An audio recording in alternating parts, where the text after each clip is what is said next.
The program this evening is inspired by the Latkes Hamantashen debate, which has been a program that's been going on in the University of Chicago for a number of years, and also by the CBC program, The Debaters, which is part of the inspiration for the structure of the evening that we'll be having here together.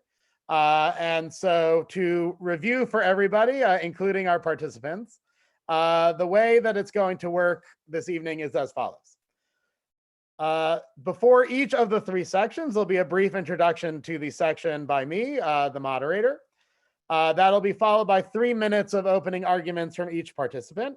I will have a timer going on my end, and I will say 30 seconds when there are 30 seconds left, and you should then hear the alarm go off. One of the nice things about here that was different than the first presidential debate in the United States is should people go over their time, I can in fact mute them. I can unmute myself whenever I want to. Just so that is true. So each debater will have 3 minutes to go. In advance of each one beginning, we will flip a coin to see who will go first and who will go second, and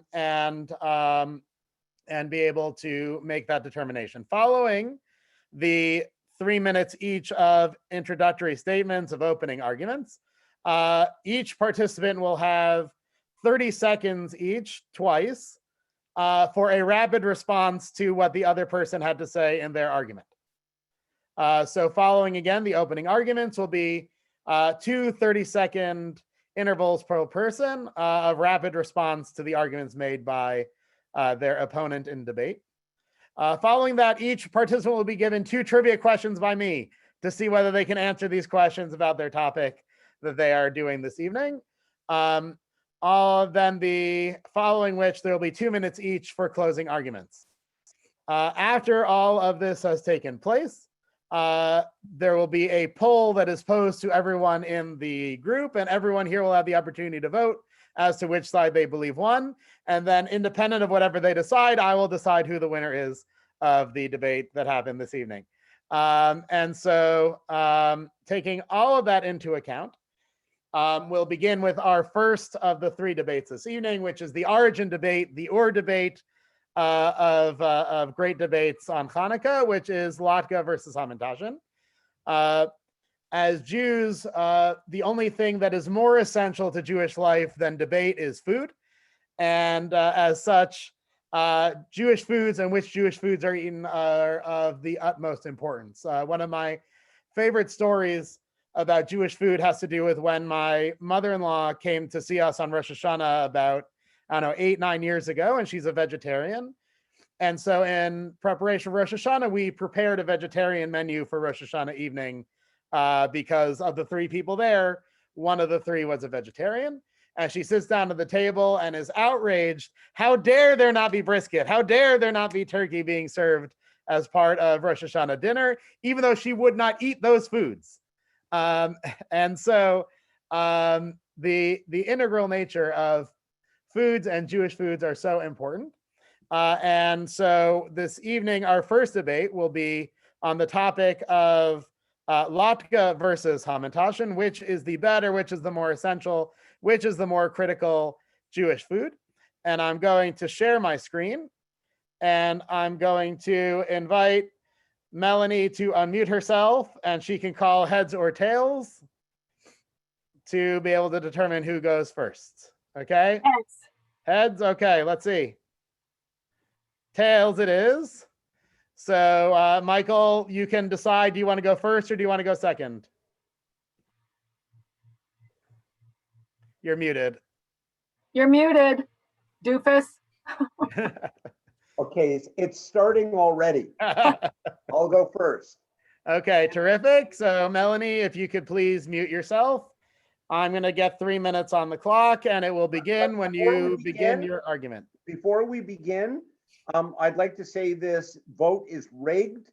My son Jacob, in a family text, has said he's just going to vote for Melanie just to make Dad mad. I see the excuses have already begun. So whenever you're ready, get started, and I'll press start. So I'd like to welcome my lovely and worthy opponent. However, I should note that while she does make latkes, she's never been a fan of Hamantashen. And so she walks into this debate with a skewed vision of the sheer joy that is the Purim treat. Now, let's start with this. Latkes, as we understand them today, are not only incredibly recent entries on the block of Jewish gastronomy, they have no real connection to the Chanukah holiday. They're vehicles to absorb oil, and it is the oil that is the tradition we honor on this holiday. Look it up. Did the Maccabees eat potatoes? Of course not. They weren't in Central America. Potatoes didn't even come to the European area until the 1600s. The Maccabees lived a life without fries, without chips, without Pringles or hash browns, and they still kicked Hellenistic butt. 5 years ago, an article in the Atlantic magazine said, quote, "There's nothing traditional about the contemporary American latke. Virtually every element of it is a lie. Delicious? Yes. Traditional? Not in the slightest." It would help to know that 1927 is the earliest recorded use of the term latke in English. That's hardly Hasmonean. And as I watch the unending stream of social media commenting on cooking and eating people's way through the pandemic, I see that oil is fading in its connection to latkes. I see latkes in muffin tins being baked and latkes in air fryers. Air fryers? What does air have to do with Nes Gadol Haya Sham? Was it concentrated air that lit the menorah in the Beit HaMikdash? And let's face it, latkes, though they may taste good, are just boring fried potato. Now, my worthy and adorable opponent is going to talk about the variety of toppings available, but the product itself allows for very little experimentation. And as for toppings, well, that's going to be the subject of discussion in another debate. But ketchup? Seriously, Aaron? Now, once you get to toppings, what is a latke other than a hash brown or a roasty? Or indeed, a very small potato kugel? 30 seconds. Now, wonderful and delicious Hamantashen, that's a different story altogether. It's directly connected to the story of Purim. It's called Oznei Haman in Hebrew. Other traditions hold that they're reminiscent of a three-sided hat worn by the evil one. And variety, filled with prunes, dates, chocolate, strawberry, raspberry, any other delicious filling you can think of. I guess I have to include poppy seed, but to me that's always been reminiscent of the desert, dry and dusty, not a dessert. And how can you go wrong with a dessert on a holiday in which drinking to excess is to be honored? Nope. Latkes are not to be honored, but Hamantashen, yum. Very nice. Thank you, Michael. Yasher koach on a wonderful introduction to our program here this evening. And I am now going to turn it over to Melanie. I'm going to get my clock ready and set up, and you can begin whenever you're ready. Thank you. And thank you to my worthy and handsome opponent. I'm not going to talk about the toppings on latkes. I'm going to talk about the latkes. Now let us start. First of all, these are all the reasons why latkes are the clear winner. It's not an issue of centuries of tradition, although there is a long-standing tradition of the latke, just not as far back as the Maccabees. They are affordable. Potato, some onion, some salt, egg, little bit of oil. They are accessible. You can be completely low tech. You need a grater, even a hand grater like my daughter did last night, a pan, some kind of fire, and a spatula. From an equipment point of view, you're done. So you could be living on the street and still be able to make yourself a latke if you can find that little bit of equipment. Or you can be as high tech as you want to be, food processor, fancy kitchen stuff. They are delicious. This is the real reason why the latke will always win. It's potato, it's salt, it's fat. How can you lose with potato, salt, and fat? It's good for the soul, it's good for the spirit. It soothes the savage breast of any person who is experiencing PMS or menopause. I speak from experience on both fronts. Thank you very much. It encourages creativity. There are gazillions of latke variations. They don't have to be potato. And there are gazillions of potatoes. There are, by the way, many books with the word latke in the title, but very few with the word Hamantashen in the title. My unscientific research on Amazon showed me that. There are roughly 5 times more recipes about latkes than for Hamantashen. My unscientific research told me that. They are, did I mention delicious? They encourage inclusiveness. It is a shared tradition. It crosses lines of gender, it crosses lines of culture, it crosses lines of religious observance. It lends itself to collective cooking, assembly line, cooking and assembly line eating, I might add. There are health benefits. I will have you know that on WebMD Healthy Recipe Finder, there are 2 latke recipes and there are 0 Hamantashen recipes. But even more important, there is a book called Potatoes, Not Prozac. And in that book, a specialist in addictive nutrition specialist in addictive nutrition talks about how potatoes can help you break sugar cravings, how they naturally boost serotonin and dopamines, helping you to feel better on any given moment and avoid temptation. They are filled with fiber and potassium and whole bunches of other nutrients. They're gluten-free for all of you who are having those issues, especially for us Ashkenazi Jews and our gut issues. And there are various other magical things in them that lower blood pressure and act as antioxidants. Did I mention they are delicious? Did I mention that it's potato, fat, and salt? And who can go wrong with potato, fat, and salt? And so at the end of the day, a Hamantashen is a delicious thing.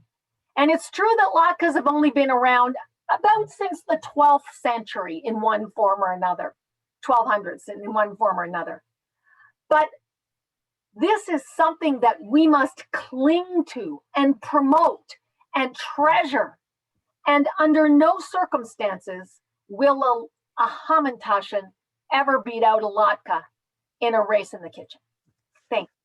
Thank you, Melanie. Thank you so much. I am very impressed with both of the arguments, though I will acknowledge that there was a lot more time spent on the pro and con of latkes than the pro and cons of the Hamantashen themselves. And so I will turn it over to Michael for his first rebuttal. Okay. 30 seconds on the clock.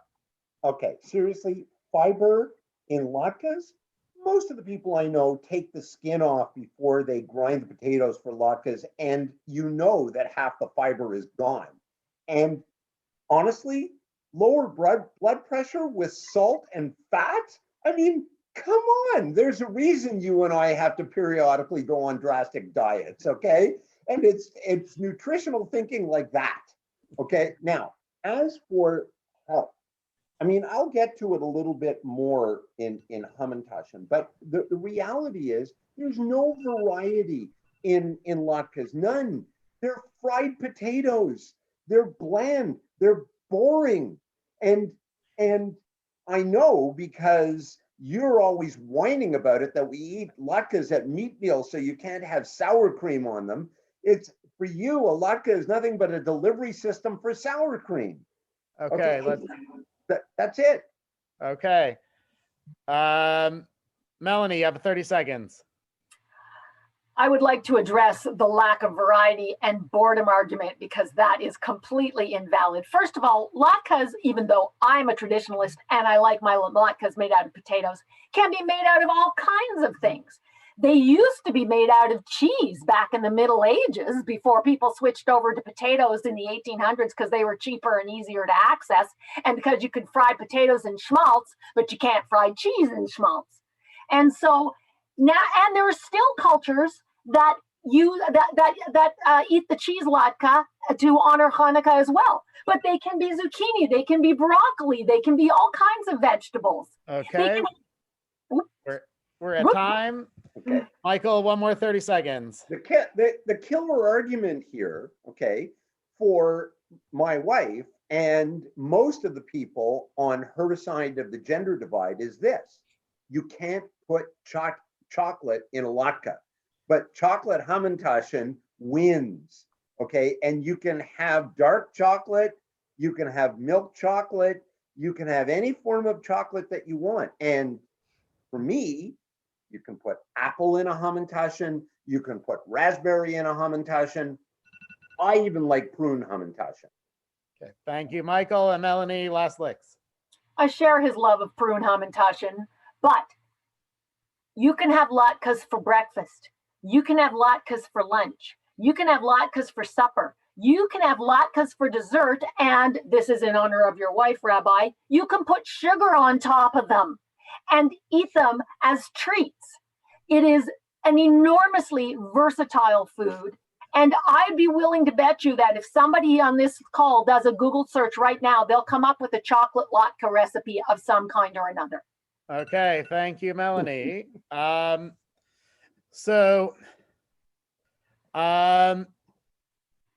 To loop back to the trivia that we'll be doing this evening, and some of the stuff you touched on along the way, but we will highlight them to make sure everyone remembers and knows them. So my first question is for Melanie, which is, what does Hanukkah have to do with oil? Maccabees retook the temple. There was a small vial of oil. They rededicated it. It looked like it would only last for one day, but miracle of miracles, it lasted for 8 days, hence the festival of lights. Wonderful, thank you. And Michael, why do we eat Hamantashen on Purim? Ozne Haman, Haman's ears. It is Haman being the ultimate bad guy in the Purim story. Okay, terrific. We'll get to that a little bit more a little bit later. And Melanie, you also touched on this just a moment ago, but we'll reiterate. Why potatoes? Because they were cheap. They were cheap and accessible, but more importantly, unlike cheese, if all you had was schmaltz as the most affordable fat you could use to fry, you could fry a potato in that. Yes, the short answer is because Russia. And so what was available, especially in December, didn't involve a lot of dairy, it didn't involve a lot of other products. It involved. Rabbi, isn't because Russia the answer to a lot of things? It is almost all recent debates. And Michael, your final trivia question is, Hamantashen comes from the term muntash. Yes. What does muntash actually mean? Okay, mun is poppy. Yes. I saw this and I don't know what tash means. So muntash is a poppy pocket. Yes. And as a food existed in advance of the use on Purim, but having an item that was called hamuntash had the word Haman in it. And so that's how the Hamantashen became part of the story. And then eventually became called Ozne Haman in Hebrew because of its connection to the holiday later on. But actually the muntash predates its connection to Purim. And it was just a play on words that got it into the story in the first place. So thank you for your excellent answers to our trivia. Since Michael got to go with the first remarks, I'll turn it over to Melanie to do the first closing statement. 2 minutes are about to be on the clock. Okay. Delicious, versatile, inclusive, gluten-free, depending on how you make them, all those wonderful things. I'm not going to go back over the same arguments I made before. What I am going to do is make a plea to everybody here to save the latke and honor the scraped knuckles of our foremothers and our forefathers, because, hey, in our family, Michael does most of the traditional cooking, although I'm the latke person. Do you know that in Israel, because latkes are such an Ashkenazi thing, in Israel, where they have a much higher proportion of Sephardim, it wasn't such a big deal to begin with. And additionally, in Israel, latkes have been under attack due to a trade unionist plot. They have been under attack and been slowly but steadily being displaced by Sufganiyot. Now, we eat both, But in Israel, the vast majority of people are eating sufganiyot instead of latkes. And that's because back in the 1920s, trade unionists figured that most people make their own latkes at home and don't buy them from someone else. But people will buy baked goods from other people. And so if you make Hamantashen in bakeries, people will buy them. And that will encourage business and lots of jobs and economic development, especially around the time of Purim for Hamantashen. 30 seconds. Okay, in Israel, then the Hamantashen is displacing the latke. We must rise up and save the latke here in the diaspora and make sure that it is always available to our Israeli brethren as well. Thank you. Thank you, Melanie. A very cogent and important argument for all of us to remember. And we're going to turn it over to Michael for his closing remarks. So, sufganiyot are displacing latkes. You know why? Because they taste good. And they mostly have the same kind of fillings that Hamantashen do. So in other words, sufganiyot are the Hamantashen of Chanukah. Now, my lovely opponent made some reference to the early Italian tradition of fried ricotta pancakes. And, you know, you would know she would do that. Fried cheese, okay? I have seen this lovely woman on a bad night over a fry pan, having put melted cheese in the fry pan to melt, okay? She doesn't need Hanukkah to fry cheese. Now, what we eat today has no relationship to the holiday. They're boring and they're unhealthy. They're carbs and fat. Seriously, do Jews need yet another unhealthy food? Now, Hamantashen can be baked with healthy grains and filled with healthy fruits, and then washed down with healthy alcohol. Now that's a treat we can all get behind. Okay, so let's hear it for Hamantashen. And here's something my wonderful opponent can't say about her latkes. If Hamantashen loses, I will happily eat my fruit-filled hat. Thank you. Thank you, Michael. And thank you, Melanie, both of you for your wonderful arguments and for participating in this program tonight. Now it goes to all of you to decide the winner of the debate, Latkes versus Hamantashen. So I'm about to launch a poll on the screen. You'll have the opportunity to click on Latkes versus Hamantashen, and we'll see how it goes. So the poll should now be launched, and once we get just about all the votes in, we'll give about 20 seconds. We will decide the winner.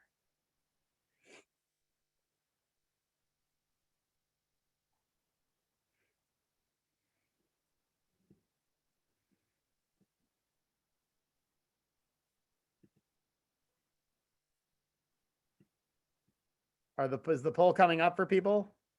Yes. Are we allowed to vote for ourselves? You can vote. Anyone who's here can vote. I make no guarantee as to whether you voted for yourself or not. But mine came pre-voted. It already had one picked. All right, let's give it another 10 seconds. Yeah. 3. So it came back. The poll did not work. One second. We're going to try this again. No. Did I just share it? I see the results. It's 80%. Oh, you see the results? 20%. Yeah, it's at 80% latkes. There you go. Oh, there you go. I'm taking it to the Supreme Court. Well, congratulations to Latka. Congratulations to Melanie for winning. I will trust Rabbi Zucker with all the results until it comes to her turn to verify and validate the results. So thank you so much to Melanie and to Michael. We're all winners here for being able to be part of such a wholesome and meaningful debate. We are now going to debate topic number 2, which was a source of great consternation on the Facebook over the last number of days and weeks, which is proper protocols regarding the toppings and condiments associated with latkes. And so for that conversation this evening, we will have Stephen Binman representing the team of traditional toppings, and we'll have Aaron Zeifs representing the team of non-traditional toppings. And while normally we'd flip a coin, I'm actually going to have Stephen start because it seems to make more sense to start with the baseline and then go to the not, which just means that that Aaron will go first in closing debates. And so I'm going to now turn it over to Stephen as I set the clock. Before I start, Rabbi, I'm likely to save the second video for my closing remarks because I'll Okay, probably run out of, so I will run out of only do time. the first one when you told me to. Yeah. Okay. Okay, And can I share my screen? Okay. you should be able to share your screen. Okay. Are people seeing my screen? Yes. Okay, good. So let me begin with a confession. Until I started to prepare for this debate, I didn't realize just how seriously Jews take these food questions.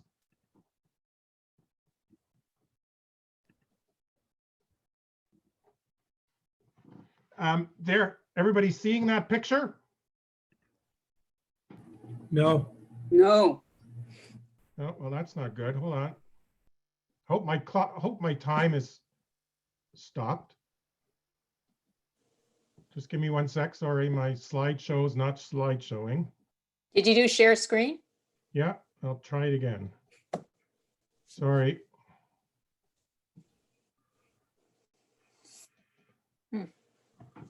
Hold on, I just got to find the share screen. Sorry about that. At the bottom of the Yeah, I know. page. Doesn't seem to be showing up. Just a sec. Where's the share screen? Here. Here's the tech Oh, expert. there it is. Okay. It should be there. Yeah. Okay. There we go. So you see it now? Yes. Mhm. Oh, okay, just a sec. So, this shows how important these food questions are. There have even been books written about the subject of our debate. And the Food Network even did a survey, applesauce or sour cream. Now, I could make an appeal to your senses for traditional latke toppings. I could tell you that applesauce is light and fruity, and when eaten on top of a piping hot fried potato, an onion latke is a sweet and savory dream for your taste buds. The applesauce conceals the oiliness of the potato while creating an explosion of fall food flavors in your mouth. Tart and fruity applesauce, unsweetened, is best. It cuts through the grease and lightens them right up, leaving you feeling perfectly satisfied, but not stuffed. Since much of the holiday is spent eating oily foods, applesauce is also a healthy alternative. Applesauce is low in cholesterol, plus apples naturally offer a ton of fiber, vitamin C and potassium. If you load up your latkes with applesauce, at least you're getting some healthy benefits. But instead of that, I really prefer to appeal to your heart.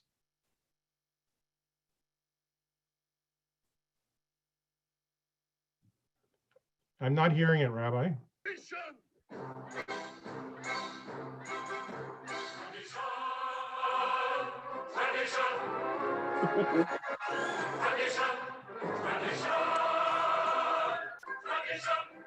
Thank you. So tradition, do we put mustard on French fries? No. Do we put cheese on our hamburgers? Oh, never mind. In the story of Chanukah, when there was only enough oil for one night, did the Maccabees look to some other energy source to light the menorah? No, they stuck with the tradition, and look at how it turned out. So I say stick to the traditional latke toppings. Thank you. Thank you. Very nicely done. Very persuasive.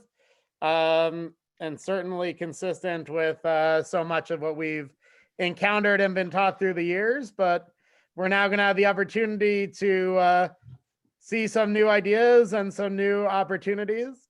And we're going to turn it over to Aaron to share with us why non-traditional toppings should be the way to go. Oh my goodness. Well, I don't know if I can follow Stephen and Tevye, but I will do my best. So let's talk latkes. And as Melanie so ably spoke about, we eat latkes because they're something fried in oil. And it's really the oil that is the key there, where we want to commemorate the Hanukkah miracle of the one day of oil that lasted for 8 days. But potatoes, let's face it, they're cheap and plentiful, which is really why they became the de facto latke base. Potato pancakes are super common. We don't have a monopoly on them, right? There's potato pancakes in so many different cultures, so many different Eastern European cultures. There's Irish versions, there's English versions, German, Swedish, Poland, Swiss, Russian. As Melanie and Michael spoke about, we know that latkes date back to the mid 1800s, but variants of latkes go back to the Middle Ages at the very least. Let's talk about where the word latke even comes from. So latke is derived via Yiddish from an East Slavic word, ladka or oladka, which is a diminutive of oladja, which is a small pancake. But potato is not even part of the etymology. And as we've heard, that's because latkes didn't used to be made from potatoes. Before potatoes were introduced to the old world, they were made from a variety of other vegetables. And as we've heard, they were made from cheeses, from legumes, from starches. The first latke was, Rabbi, as you taught me, was a cheese latke, which was made to honor Judith. Judith was a Jewish heroine who saved her village from the invading Assyrian army. And those events actually predated the Maccabean revolt. And the story of Judith might actually be the events that leaded up to the genesis of the Hanukkah miracle that we celebrate to this day. So it may be that we really should be eating mozzarella sticks instead of latkes. And I know many of us would not complain about that. So the latkes we eat today are made from potatoes, but who's to say that wouldn't even evolve further as our diets and our agriculture change? So my question is, why would we lock ourselves into toppings when we're not even locked into the composition of the actual latke? If even the latke is up for debate, why are we going to have to lock ourselves into the false dichotomy of applesauce and sour cream? Really, the world is our oyster, except for we can't eat oysters. So let's face another hard truth, which again, our able debaters who preceded us alluded to. Latkes are really Ashkenazi. And so by saying that the only appropriate latke toppings are sour cream or applesauce, we're excluding all of our Sephardi, Mizrahi, and Ethiopian brothers and sisters. And what about Jews by choice, who may want to put their own spin on latkes based on the techniques and flavors that they grew up with? Who decides what are appropriate and traditional latke toppings? Whose traditions?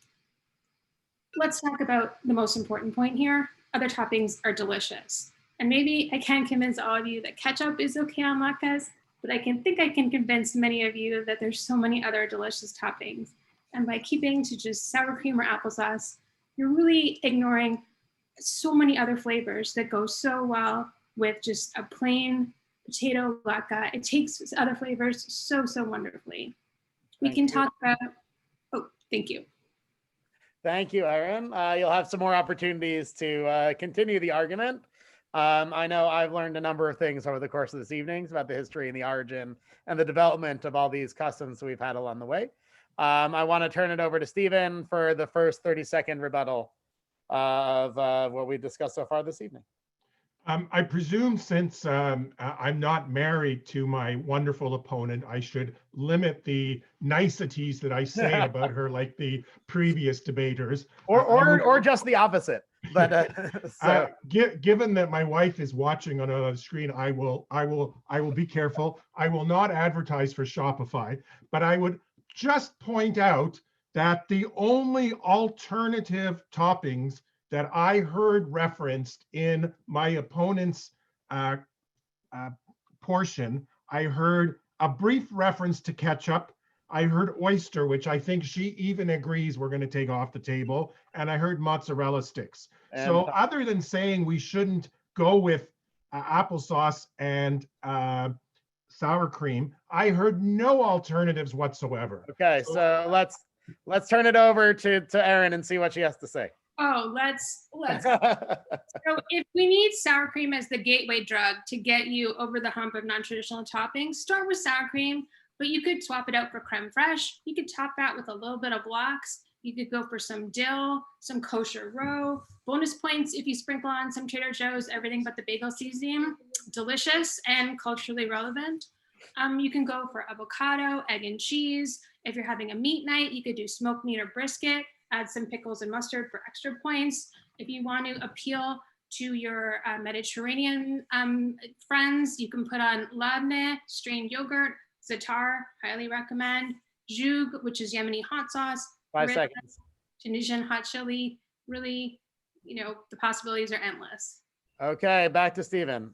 I don't know if we could use the raise hand functions, but I challenge those people who are watching today. How many of you have heard of half of those foods that my worthy opponent just mentioned? And then there's the issue of storage. How do you store all of these special toppings so that you can be mobile and so that you can bring them to OJCS at appropriate times? So I think the mere fact that my friend was only able to come up with the list after prompting suggests that we really, really should stick to traditional toppings, except in my closing arguments, I will present one non-traditional topping that I think we all should engage in. And we will get there before you know it. Erin, final chance, last 30 seconds. Last 30 seconds. You'll have before your closing argument. So last 30 seconds of Let's rebuttal. talk shelf-stable toppings then, Stephen. So you can have mayonnaise in packets if you're Belgian. If you're German, blueberry, sugar, and cinnamon. If you want to honor our Quebecois neighbors, you could do cheese curds and mushroom gravy and have poutine latkes. You could make sweet potato latkes with mango chutney. And I think you could put chocolate on a latke. Despite what Michael Pollan would have you believe, I think it would go deliciously together. Well, thank you, Erin. I think you've already volunteered for next year's Chanukah program to come up and organize and create all these exciting opportunities that you just shared with all of us here today. We're now at the trivia section, and so I'm going to bring up my trivia questions to see what you guys know about your topic. So, Stephen, you're up first, which is the Hebrew and French words link potatoes and apples. How are Hebrew and French link potatoes and apples? I don't understand the question. Okay, in Hebrew and French, potatoes and apples are related in some way. How in Hebrew and French is that the case? They're both called tapuach. So yeah, so a tapuche adama is the Hebrew word for potato, which is an apple of the dirt, which is the same thing as in French, which is a pomme de terre, which is an apple of the dirt. So apples and potatoes, in fact, go together linguistically, not just in terms of the eating. That's exactly what I meant. So, okay, Erin, what number is most associated with Heinz ketchup because of its alleged number of varieties of products? Ooh, 57. Excellent, nicely done. Is it made in Canada? So, You yeah, not anymore. Next question for Stephen. Is it worse to use a non-traditional item to make the latke or a non-traditional item to top the latke? Definitely topping is much worse. You have to stick to traditional toppings. What you put in, as Melanie indicated, even the cheese stuff that everybody's been talking about, that's fine. It's the topping where tradition dictates traditional. Okay, and then Erin, your final question is there any unacceptable topping to put on a latke? Uh, Besides oysters. I'm gonna have to say, in the same way that I get angry when I see ham on a bagel at a coffee shop, I'd say even turkey bacon or beef brisket bacon, even if it's kosher, I just think that's a bridge too far. We need to draw it somewhere, and that's where I draw it. Excellent, thank you, Erin. And so since Stephen went first the first time, we'll have Erin go first the second time. So Erin, you have 2 minutes on the clock for your final remarks, your closing statement. So let's talk. As Jews, so much of our daily life is so regimented and so regulated. We already have dietary laws on what we can eat, how it should be prepared, how it should be consumed. So why would we ever place artificial limitations of ourselves on our choice of latke toppings? This is one of the few things that we have almost complete free reign. I believe it was Rabbi Hezekiah that said, a person will have to answer for everything that his eye beheld and he did not consume. And I would hate for any of you to meet the world to come and have to answer for all the lovely latke toppings that you were not able to consume. I don't want to guilt you into this. It may grate on you to hear this. Open your mind, your heart, and your taste buds. Make room for a world of flavors. You don't need to make a big deal out of this. If you were solidly on the traditional topping side of this debate, I hope that I flipped you. Just catch up to the rest of us who are already there. Let's not rehash the same tired arguments. And lastly, something we can all agree on. The best latke topping is more latkes. Chag Sameach. Chag Sameach. Thank you. I have not met a pun I did not enjoy. Thank you to Aaron, and we'll turn it over to Stephen for his closing remarks. My closing remarks, first of all, are I hope the cute dog doesn't sway people's votes. I think that would be unfair. We have a serious we had a cute daughter on the other side, so that's true. So my closing argument is actually a video that the rabbi is going to show, and I just my opponent seems to be suggesting that I'm rigid and not open to change. And I do want to say that there is one latke topping I am all in favor of, and the rabbi will play the video right now. Okay, here it comes.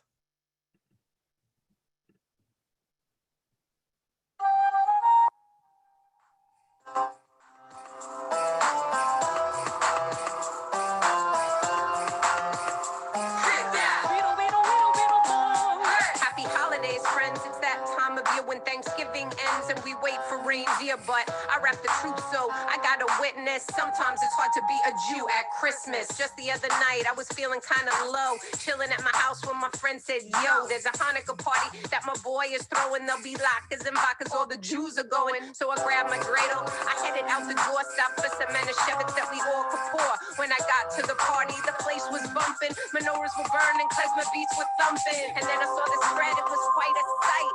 Hundreds of latkes under candlelight, potato pancakes, so crispy, delicious. My friend said, go eat them, you don't want to miss this.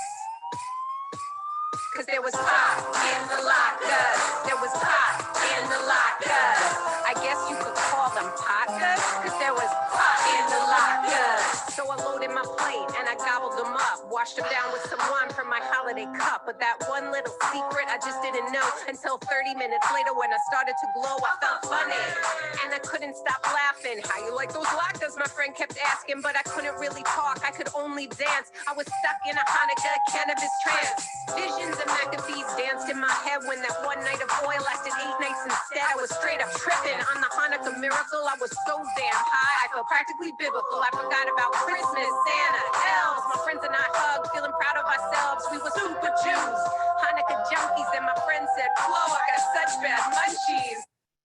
Okay. Thank you, Stephen, for your final statement. And speaking of products that are easier to get in Canada. We will now turn it over to all of you to have the opportunity to vote in our second poll of the evening, which is what toppings are allowed, fan favorites only, or let's get wild. So we'll give everyone about 45 seconds. Just when you see it, let me know.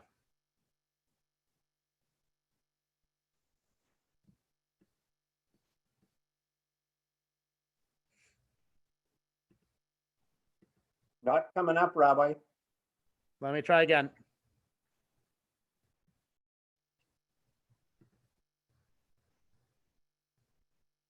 Not on. No, I'll try again. 1 second. And then just pick the winner. Yeah. Oh, that's the old one.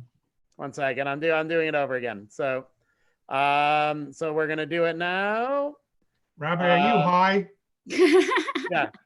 So, and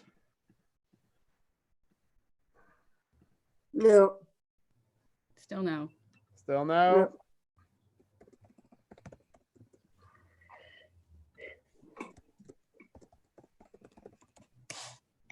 Are you going to count mail-in ballots? Well, as long as they're in by the time we have to go. So let me try it again. We'll try No, to the post it. If it 5-year-old doesn't work, we'll do the poll again in a little bit. There it is. I can't see it. No, it says it's in progress on my screen. So that's fine. No. The vote was stolen, I tell you. The vote was stolen. So I will work on Widespread fraud. that's fine. I will work on the polling while we go to the third vote, and then we'll do the voting on all of them at the end of this next round while I figure out the polling situation, because I don't want to be accused of the polls being rigged and the system not working in that regard. So I take this very seriously. I'm a Georgia voter, so We've so been I'm hacked by the Russians. exactly. So it's the only possibility. So the final topic for this evening is another Hanukkah-related topic, which is the better candle lighting experience? What is the better candle lighting, Shabbat or Hanukkah? And we're going to have a great debate on the topic. In fact, the introduction of the Hanukkah lighting is in the Tractate of the Talmud having to do with Shabbat. So these lightings have always been connected and related to each other. And so we have Rabbi Deborah Zucker representing Hanukkah, and we have John Thompson representing Shabbat. I'm going to invite Rabbi Zucker to call it in the air. I'm going to share the screen so that we can flip the coin. And Rabbi Zucker, let us know if you want heads or tails. All right, tails. Okay. So the winner is tails. So would you like to go first or would you like to go second? I would definitely like to go first. Okay, so Rabbi Zucker, I turn it over to you. Ladies and gentlemen of the jury, friends, welcome. I first want to say it's incredibly chutzpahdik of my esteemed opponent to try to pitch Shabbat candles to you on the seventh night of Hanukkah itself. It's almost sacrilegious if you think about it. But there are many, many reasons for which the Hanukkah candle lighting is so much better than the Shabbat candle lighting. The first reason really is just the meaning of the candles themselves. The meaning of the candles for Hanukkah are to bring light to the darkness. And more candles equals more light. It's just math. And so we have more candles for Hanukkah. And so therefore, that is a more meaningful, a more special candle lighting. We also have this, which I'm gonna share my screen and show you something that really is can't be denied. I mean, look at that. Look at the memories you can make on Hanukkah. Can you see that? Me and my children. You can't even take pictures of the Shabbat candle lighting. You can't take pictures of it. Right? It's special. It's once a year. You make beautiful family memories with Hanukkah candle lighting. All right. Also, the meaning of the Hanukkah candle lighting, right, is about publicizing the miracle. Pirsumei Nisa. Jewish pride is at the core of Hanukkah, and that is an important value we should be pushing forward every day. We also have to reckon with just the diversity of Chanukiot that exists, the beauty, the styles, the colors, the variety, traditional, non-traditional, humorous ones. Show me humorous Shabbat candlesticks. I dare you to show me some funny, really witty Shabbat candlesticks. You can't find that. The candles themselves also, tall, short, colored. There's so many different candles you can have, as opposed to like what? Tea lights or Shabbat candles, right? Those are the only candles you have for Shabbat candle lighting. How is that interesting? It's just not interesting. The experience itself of lighting the candles is so rich and so intense. First of all, you light these candles and what comes next? Presents. There's no presents on Shabbat, right? There's no presents on Shabbat. How do you even compete with that? And then you have latkes, with or without traditional toppings, with or without, ketchup or caviar. You have sufganiot. You have gelt, which no one's even talked about yet, which is amazing, right? There are so many things that you get with the Hanukkah candle lighting that you just don't have as part of your life in the Shabbat candle lighting. And I'll just remind you, just put yourselves in the place of watching those Hanukkah candles burn. The drama, right? Will the shamash catch? Will it go out before you get each of the candles lit? Which one will burn down first and have that little wisp of smoke come up, right? It's the drama of the Shabbat candles is really intense in a way that, the Hanukkah candles, in a way that the Shabbat candle lighting just doesn't have the same level of power and of mystery and of drama that draws you in. 15 seconds. How many seconds? 15 more seconds. All right, well, I'm going to hold the rest of my many arguments because, you know, I feel a little bit of compassion for my opponent. It's such a hard argument for him to make. So thank you very much. And I look forward to hearing your arguments. Thank you to my colleague, Rabbi Zucker, for a compelling argument in relation to Hanukkah. As she said, you know, it is in fact Hanukkah. And so that may give her a leg up, but I am supremely confident in John's ability to be able to make a compelling argument of his own. And so when you begin, I'll put you on the clock. Not fair, he's wearing a tie. That's cheating. So there you go. Look at I hope this doesn't count for my time, Rabbi. But until you start talking, this is your little Superman moment over here. I'd like it to be known I don't need the props. My name is Jonathan Thompson. I'm a graduate of Osgoode Hall Law School, a Shabbat candle enthusiast, an unapologetic advocate for pineapple on pizza, and hopefully after tonight, an honorary member of the Paulowin family. I'd like to thank Rabbi Kenter and the whole KBI community for the opportunity to take part in this prestigious debate.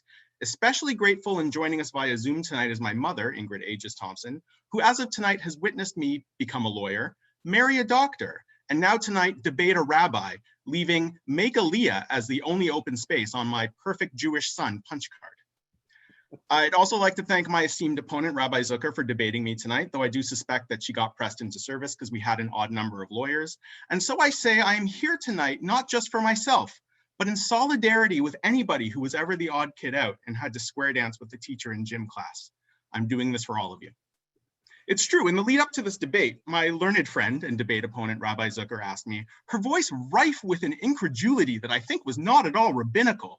How are you going to show up during Hanukkah and argue that Shabbat candle lighting is better? First, I assured her, Rabbi, I'm a very good lawyer. Second, and if I may introduce a theme here, I accept that lighting Shabbat candles may not be as popular right now as lighting Hanukkah candles, but I heartily reject the notion that there is not something inherently noble and Jewish about fighting for unpopular but righteous causes. If popularity were all that mattered, the New York Yankees would win every World Series. There would be no music but Taylor Swift, and Baby Yoda would be prime minister. And those are not worlds that I want to live in, except for the last one, which sounds pretty awesome. Lighting Shabbat candles is better than lighting Hanukkah candles, the undeniable truth of which is seen in three main points. The first point, halakhically, Shabbat is more important than Hanukkah. God gave 10 commandments at Sinai. Among them was to remember the Sabbath day, to keep it holy. Not only did Hanukkah not make the top 10, it isn't even in the Torah. And here I think we take an important lesson from HBO's Game of Thrones. When you stray away from the source material, bad things happen.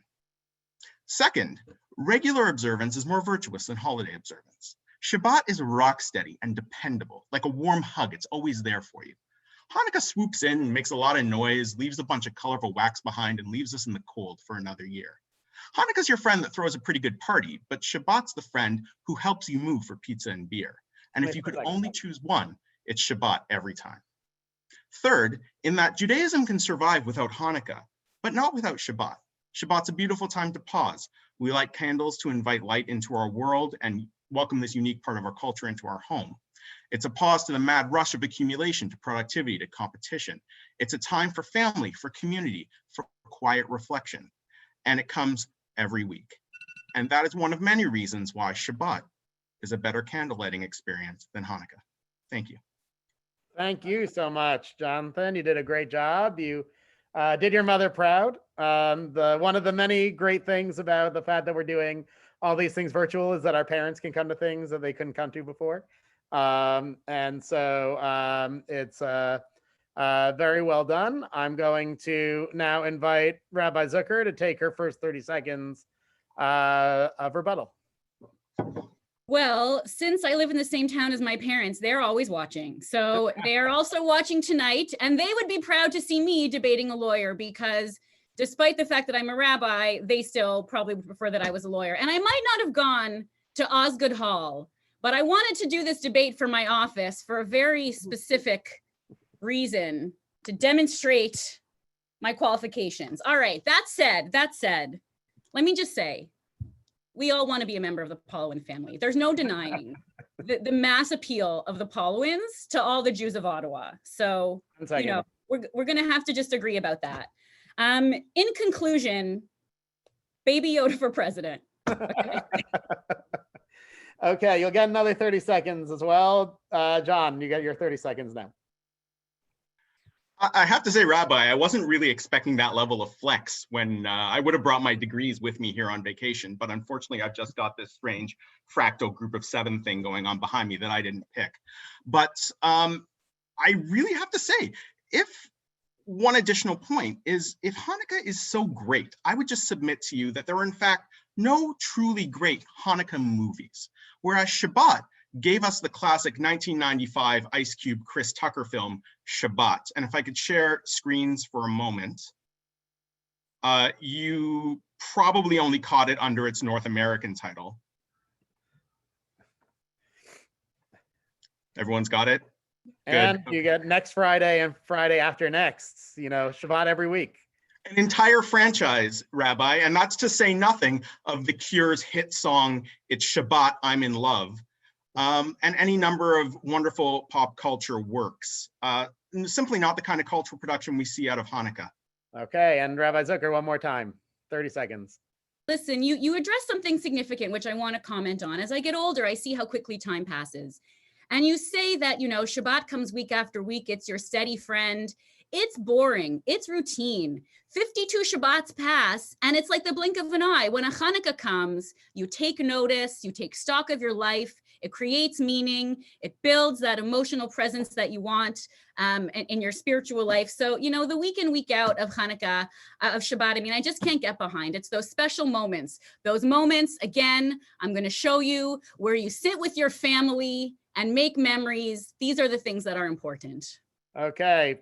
For the record, Rabbi Zucker just said Shabbat is boring. John, back to you, your last 30 seconds. This is being recorded. We all have that on tape now. I mean, Hanukkah's a little problematic. I don't want to, I have 30 seconds. I can't get into the whole history of the thing. And certainly there's a certain amount of Jewish pride that's associated with it. But when we start to critically look at the Maccabees, and I'm not proposing we do that, I just got to raise, like, would you even be friends with them? Would you invite them to your Hanukkah part? Okay, I'm moving on. But Rabbi Zucker, when you do the math, I think Shabbat all year still has more candles than Hanukkah. I'm bad at math. Someone's going to fact check that one in real time for me. And certainly as far as gifts go, you can give gifts before Shabbat. You can give gifts after Shabbat. And in fact, you can give gifts on Shabbat. You just can't carry them around. There's nothing stopping you there. Okay, thank you. Okay, we're now up to the trivia portion. Terrified of this. I don't know what you're going to ask me. So, so we have John. You're up first. What's your favorite Shabbat memory? Ooh. Oh my goodness, Rabbi. I have to be very very fair here. In anticipation of not having a great background in Jewish education, I actually prepared some answers in advance. Yeah. And so I'd like to read one of those responses prepared by my wife to you now. As Maimonides said, there were great sages who were wood choppers, porters of beams, water carriers for gardens, and iron smelters and makers of charcoal. And they did not ask anything from the community, nor did they accept gifts that were given to them. Okay. It really makes you think. We also would have accepted Achad Ha'am saying more than the Jewish people have kept the Sabbath has kept the Jewish people.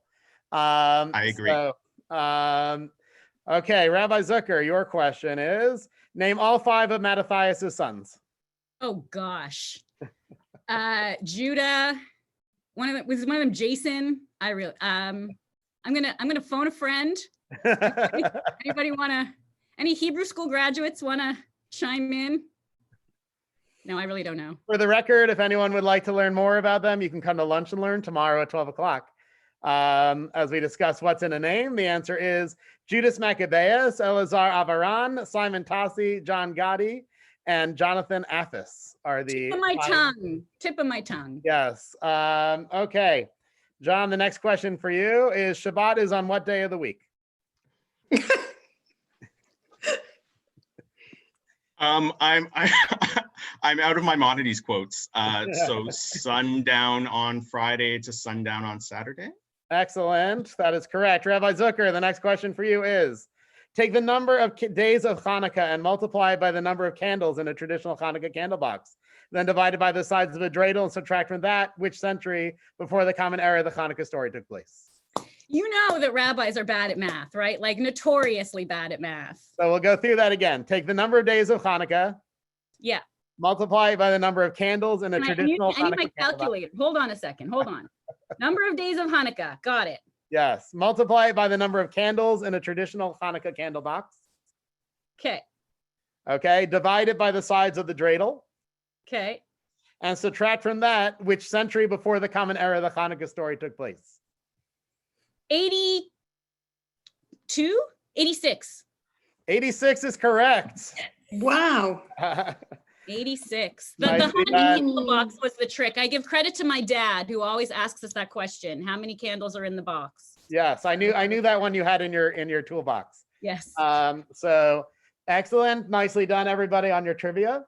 And we are going to turn it over to John to share his closing remarks. Thank you. And to my esteemed debate opponent, Rabbi Zucker, this is my flex. I know you didn't go to law school, and the one thing they teach you is to never ask the last question. And so I would simply say to you then, by way of not asking the last question, what if we started with Hanukkah? And what if we subtracted all of those things that we hate about it? What if we stripped away the pressure to compete with Christmas?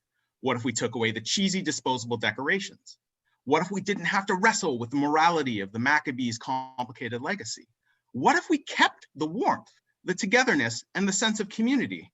And what if we made it last all year? But I'm not asking the last question. Thank you.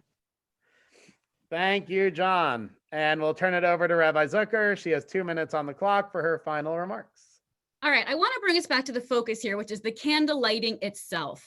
And this wouldn't be a Rabbi Zucker presentation if I didn't give you a significant gender reading of the problematic nature of the Shabbat candle lighting. It is a deeply gendered ritual in which traditionally women in heteronormative families stay home, light candles, and probably keep the kids calm while men go off to shul and hang out with their friends. When the men come home as some sort of sign of their respect for their wives, they sing this diminishing song about their wife that's belittling and reduces her to her utilitarian qualities. And then the children are blessed with this terribly gendered language for no apparent reason. Hanukkah candles, though. Hanukkah candles is equal. Everybody's commanded. We all watch them together. Doesn't have the same gendered baggage. And now my final argument, and this one really I'm very proud of and is a showstopper. This is what I want to show you. This is my son's Chanukah pajamas. These are my Chanukah tights.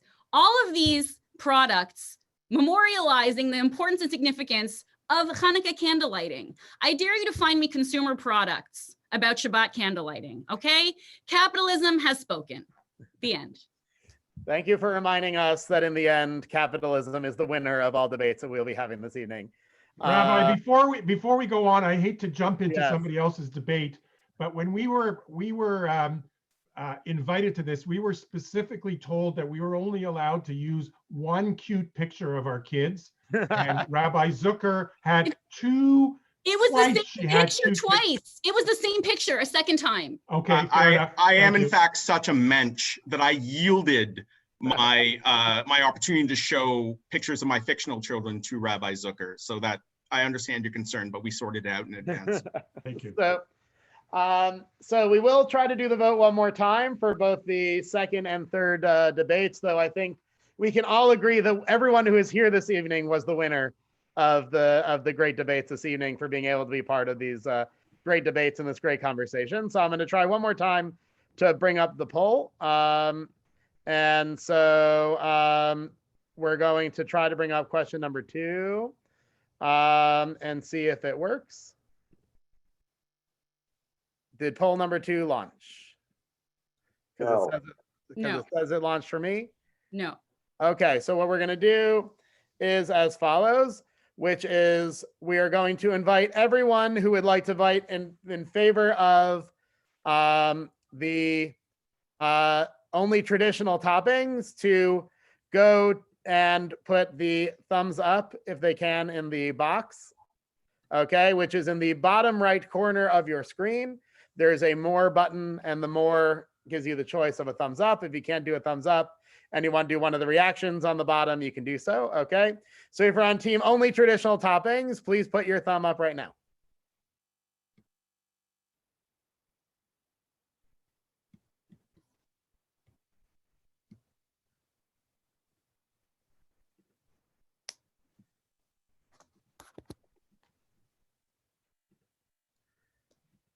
Okay, and if you are on team also non-traditional toppings, voting for non-traditional toppings, please put your thumb up now.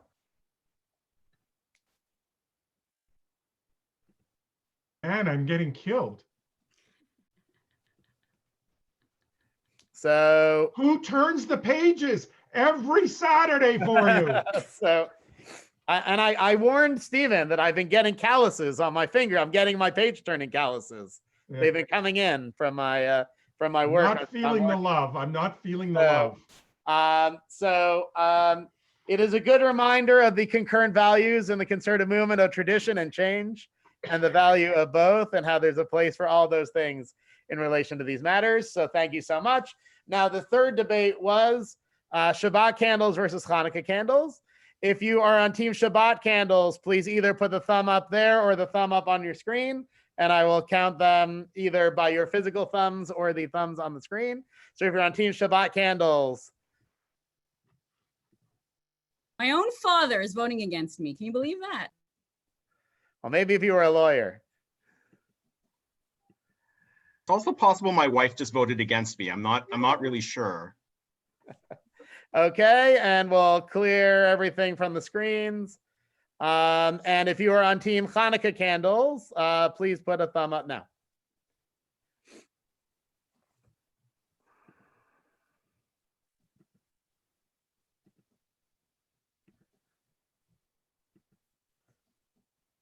Okay, well, it was remarkably close, unlike the first debate. In both of our debates that went along the way, I actually think that by my count, it was in fact a tie between Shabbat and Hanukkah candles, and the victory there. And so, Yisher Koach, very nice job to Rabbi Zucker, to John Thompson, to Aaron Zipes, to Stephen Binman, to Melanie Palawin, and to Michael Palawin for participating in this program this evening. It was a lot of fun. I think we all learned something, and it's great to be able to spend all this meaningful time together. One of the things that we've so enjoyed over this Hanukkah is really creating almost like a holiday season of Hanukkah, that we've been having events going on over the course of the week, and that we've had the opportunity actually by our count to create more than 1,000 different experiences were had over the course of this week with all the different programming that we're going on. And so thank you to everyone for being here tonight. Thank you to our participants. And we look forward to being able to hopefully celebrate Hanukkah together next year, actually together, eating all sorts of latkes, bringing some Hamantashen for old time's sake, with all sorts of traditional and non-traditional toppings as we light the Hanukkah candles in advance of lighting our Shabbat candles. So thank you everyone for being here this evening. It's been a lot of fun. And have a great last day of Hanukkah, everybody. Chag Sameach, everybody. Sameach. And John, you want to join the family? We can talk. Thanks, everybody. Rabbi, we sent you a yes, I saw the chocolate latke recipe. Yeah. And John, ask Michael for his chicken soup. He talks about latkes and stuff, but it's his chicken soup you really want to go for. Well, I figured when we were talking about grading, we were going to get into the horseradish, but it's so. No, that's Pesach. That's Pesach. Yeah. Now, if you got into the crane, I mean, I'm sorry. There's no comparison. Yes. So there was a joke last year when they were delivering Pesach supplies around because of COVID that in fact the Bahrain and Spain stayed mainly on the plane. Rabbi, don't train yourself. So I'm just trying to keep up with Erin. She did such a good job on those. Amazing job. In true spirit. So thank you to everybody again. Bad puns. Good night, all. Good night, all. No such thing as a bad pun. Ha. Good night. Another. Yeah.